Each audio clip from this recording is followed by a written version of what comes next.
Bhaskar astrology classes में आपका स्वागत है।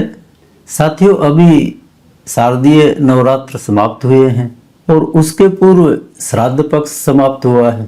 और श्राद्ध पक्ष में सभी हिंदू लोग अपनी अपनी श्रद्धा अनुसार श्राद्ध कर्म भी करते हैं, लेकिन जैसे ही श्राद्ध पक्ष समाप्त होता है अधिकतर लोग अपने पूर्वजों पितरों को भूल जाते हैं। तो आज हम इसी विषय पर ज्योतिषीय दृष्टिकोण से बात करेंगे कि श्राद्ध पक्ष के अलावा भी किन लोगों को अपने पूर्वजों पितरों की सेवा आराधना करते रहना चाहिए। क्योंकि इधर में हमने बहुत सी ऐसी कुंडलियां देखी हैं जिनमें सामान्य रूप से कोई दिक्कत नहीं दिखती, लेकिन पितरों से संबंधित कुछ योग दिखाई देते हैं।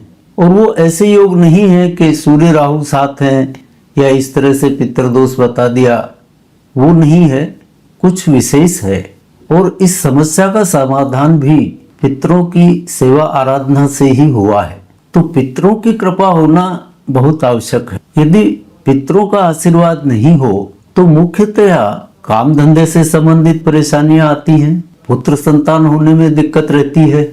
और मान लीजिए किसी अन्य योगायोग में पुत्र संतान हो भी गई तो वह किसी काम की नहीं होती। आपने कई पुत्र ऐसे देखे होंगे जिनके माता पिता अक्सर यह कहते पाए जाते हैं कि ऐसी संतान से तो नहीं होती तो भी अच्छा था।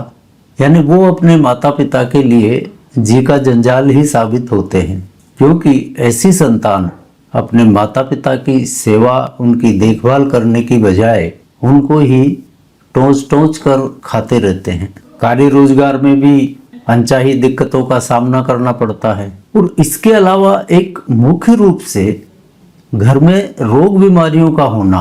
और रोग बीमारी ठीक है, सामान्य रूप से किसी एक सदस्य को हो गई तो ठीक है, चलता है, उसका इलाज हो जाता है।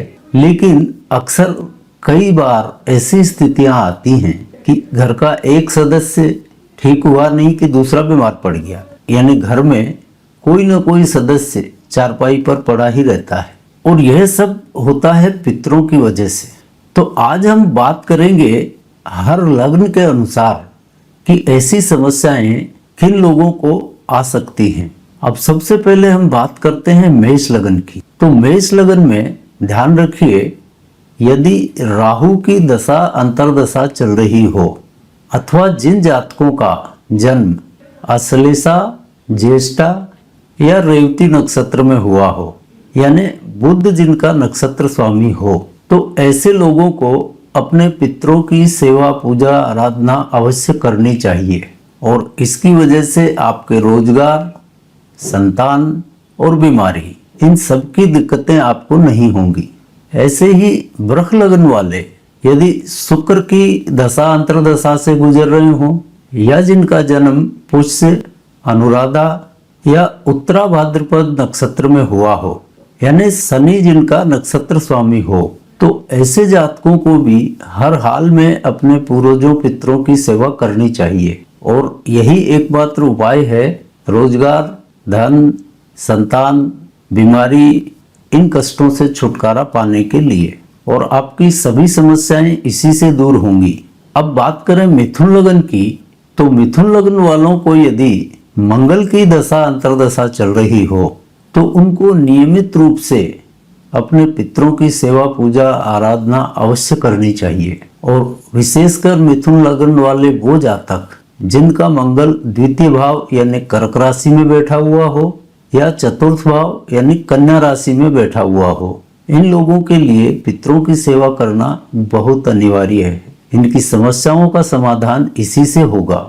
ऐसे ही कर्क लग्न वाले जातकों को यदि गुरु यानी बृहस्पति की दशा अंतर्दशा चल रही हो और बृहस्पति स्वयं सप्तम भाव यानी अपनी नीच राशि मकर में बैठे हुए हों या अष्टम भाव कुंभ राशि में बैठे हुए हों, तो ऐसे कर्क लग्न वाले जातकों को ये समस्याएं आती हैं। यानी संतान, धन और बीमारियां, ये समस्याएं इनको आ सकती हैं।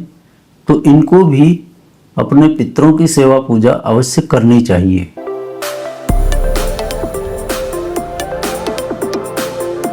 सिंह लग्न वाले जातकों को यदि शनि की दशा अंतर्दशा चल रही हो अथवा जिनका जन्म मृगशिरा, चित्रा या धनिष्ठा नक्षत्र में हुआ हो, ऐसे जातकों को भी पितरों से संबंधित दिक्कतें आती हैं, यानी धन, संतान और बीमारी। मुख्यतया ये परेशानियां उनको आती हैं। तो इन लोगों को भी नियमित रूप से अपने पितरों की सेवा पूजा अवश्य करनी चाहिए। ऐसे ही कन्या लग्न में शनि की दशा अंतर्दशा चल रही हो, अथवा जिनका जन्म आद्रा, स्वाति या सतविसा नक्षत्र में हुआ हो, यानी राहु जिनका नक्षत्र स्वामी हो, ऐसे जातकों को भी अपने पितरों की सेवा पूजा आराधना नियमित रूप से करनी चाहिए और मात्र इसी उपाय से उनके उन्नति के द्वार खुलते चले जाएंगे। तुला लग्न वाले जातकों को यदि केतु की दशा अंतर्दशा चल रही हो या जिनका जन्म भरणी, पूर्वा फाल्गुनी या पूर्वाषाढ़ा नक्षत्र में हुआ हो, यानी शुक्र जिनका नक्षत्र स्वामी हो, तो उन लोगों को भी संकटों से बाहर निकलने का एकमात्र उपाय अपने पितरों की सेवा पूजा करना ही है। पितरों की आराधना आपकी सभी इच्छाओं को पूर्ण करने में सक्षम है। इसी तरह वृश्चिक लग्न की बात करें तो वृश्चिक लग्न में यदि मंगल की दशा अंतर्दशा चल रही हो अथवा जिनका जन्म कृतिका, उत्तरा फाल्गुनी या उत्तराषाढ़ा नक्षत्र में हुआ हो, यानी जिनका नक्षत्र स्वामी सूर्य हो, उन लोगों को भी पितरों की सेवा पूजा करना सब संकटों से मुक्ति दिलाने का उपाय है। पितरों की सेवा पूजा करना ही आपके लिए कल्याणकारी साबित होगा। धनु लग्न वाले जातकों को यदि शुक्र की दशा अंतर्दशा चल रही हो अथवा जिनका जन्म रोहिणी, हस्त या श्रवण नक्षत्र में हुआ हो, यानी चंद्रमा जिनका नक्षत्र स्वामी हो, तो उनके लिए भी इन संकटों से बाहर निकलने का एकमात्र रामबाण उपाय पितरों की सेवा पूजा ही है। अब मकर लग्न की बात करें तो मकर लग्न वालों को यदि बुध की दशा अंतर्दशा चल रही हो और विशेषकर बुध तृतीय भाव यानी अपनी नीच राशि मीन में बैठा हुआ हो, तो यह पुत्र संतान के मामले में बहुत दिक्कत देता है। तो इन जातकों को भी पुत्र संतान की प्राप्ति के लिए या पुत्र संतान परेशान कर रही हो तो पितरों की सेवा पूजा करना रामबाण उपाय साबित होगा। अब कुंभ लग्न की बात करें तो कुंभ लग्न में यदि चंद्रमा की दशा अंतर्दशा चल रही हो अथवा जिनका जन्म पुनर्वसु, विशाखा या पूर्व भाद्रपद नक्षत्र में हुआ हो, मतलब जिनका नक्षत्र स्वामी गुरु बृहस्पति हो, इन लोगों के लिए भी इन कष्टों से मुक्ति पाने का एकमात्र उपाय पितृ सेवा ही है। पितरों की शरण में जाना आपके सभी कष्टों से मुक्ति पाने का एकमात्र उपाय होगा और एकमात्र इसी उपाय से आपके सारे संकट दूर होकर खुशहाली लौट आएगी। अब अंत में मीन लग्न की बात करें तो मीन लग्न वालों को यदि सूर्य की दशा अंतर्दशा चल रही हो अथवा जिनका जन्म अश्विनी, मघा या मूल नक्षत्र में हुआ हो, यानी केतु जिनका नक्षत्र स्वामी हो, इन लोगों के लिए भी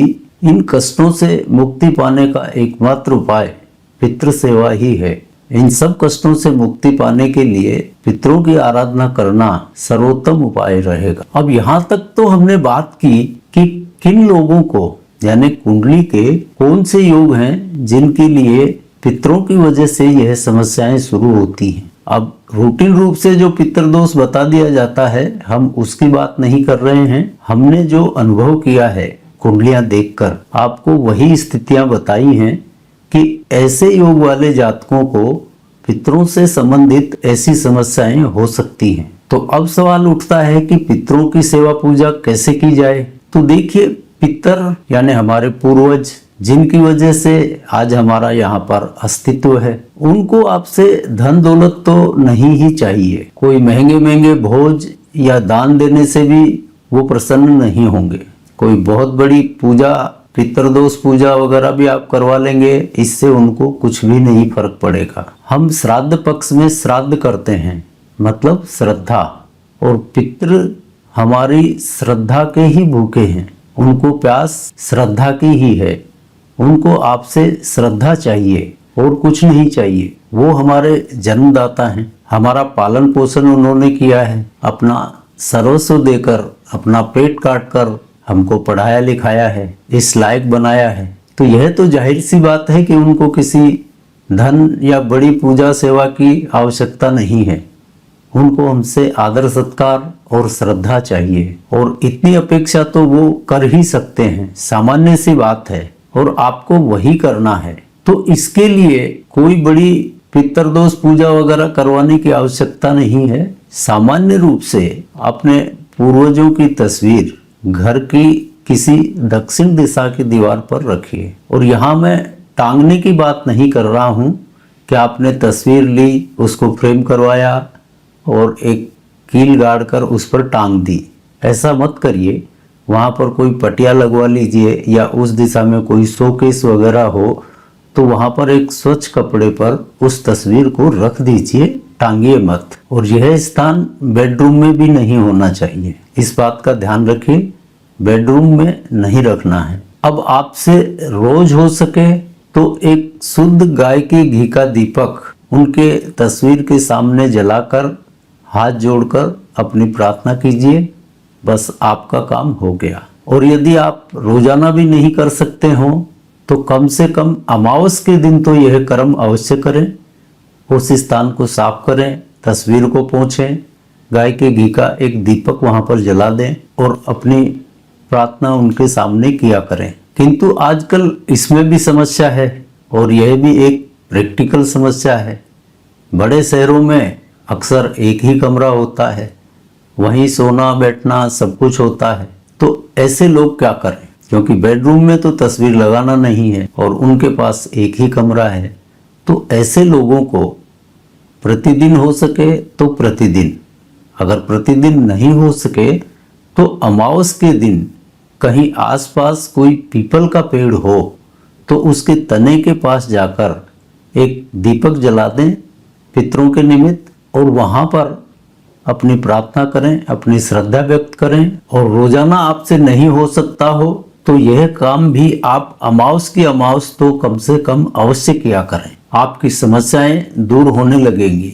हमारा अस्तित्व ही आज यदि है तो हमारे पूर्वजों पितरों की वजह से ही है। तो उनके प्रति श्रद्धा व्यक्त करना हमारा फर्ज भी बनता है। हमने आपको जो काम बताया है यह नियमित रूप से करना शुरू कर दीजिए, आपकी समस्याएं धीरे धीरे दूर होने लगेंगी। और आप सोचते हैं कि कोई महंगी पूजा पाठ, पितृदोष शांति वगैरह करवा कर आप समस्या से छुटकारा पा जाएंगे, तो ऐसा नहीं होने वाला है। पितरों को नियमित रूप से याद करें। बड़ी बड़ी पूजा इनसे कुछ नहीं होगा। आपकी छोटी सी श्रद्धा का भाव ही आपके पितरों को प्रसन्न रखेगा। और कोई पितर या पूर्वज ऐसा नहीं चाहता कि उसकी संतान तकलीफ पाए। वो आपकी सारी समस्याओं का अंत कर देंगे। यानी पितरों को हमारी नियमित श्रद्धा की आवश्यकता है। सिर्फ एक बार की नहीं कि श्राद्ध पक्ष में कर दिया और छुट्टी पा गए, या कहीं जाकर पितृदोष पूजा करवा दी, जैसा कि ज्यादातर लोग करवाते भी हैं। उससे काम नहीं होगा। बहुत से लोग आते हैं, हमने तो पितृदोष पूजा भी करवा दी फिर भी समस्या नहीं मिट रही। तो समस्या मिटेगी कहाँ से? पितृ तो हमेशा के लिए आपके हैं, आपके पूर्वज हैं, तो आपको उनको नित्य स्मरण करना ही चाहिए। अब हमने जो ज्योतिषीय स्थितियां आपको बताई हैं वो तो टेस्टेड हैं कि इन लोगों को तो पितरों से संबंधित समस्याएं आती ही हैं। यदि इनमें से कोई समस्या आपको चल रही है और जो पोजीशन हमने आपको बताई है, तो आपको तो यह काम करना ही है यदि इससे छुटकारा चाहिए तो। वरना कोई हीरा माणिक मोती पहनने से काम नहीं होगा, कोई महंगी पूजा पाठ से काम नहीं होगा। काम होगा सिर्फ इसी छोटे से उपाय से, आपकी श्रद्धा से, पितरों के प्रति आपकी श्रद्धा आराधना से। और इसके अलावा भी जिन लोगों को जो पोजीशन हमने बताई है वो नहीं है, वो भी यदि अपनी पितरों की सेवा पूजा आराधना इस भांति करते हैं तो उनको भी जिंदगी में खुशहाली मिलती चली जाएगी। उनको भी यह करने से बहुत फायदा ही होगा। हम हिंदू लोग हैं, सनातनी लोग हैं, पितरों के प्रति हमारी श्रद्धा बनी रहनी चाहिए। उनकी कृपा बनी रहेगी तो सभी लोग अपने जीवन में उन्नति खुशहाली पाते चले जाएं। इसी के साथ आज के चैप्टर को विराम देते हैं और अगली बार आपसे मिलते हैं किसी नए विषय के साथ। तब तक के लिए जय जय सिया राम।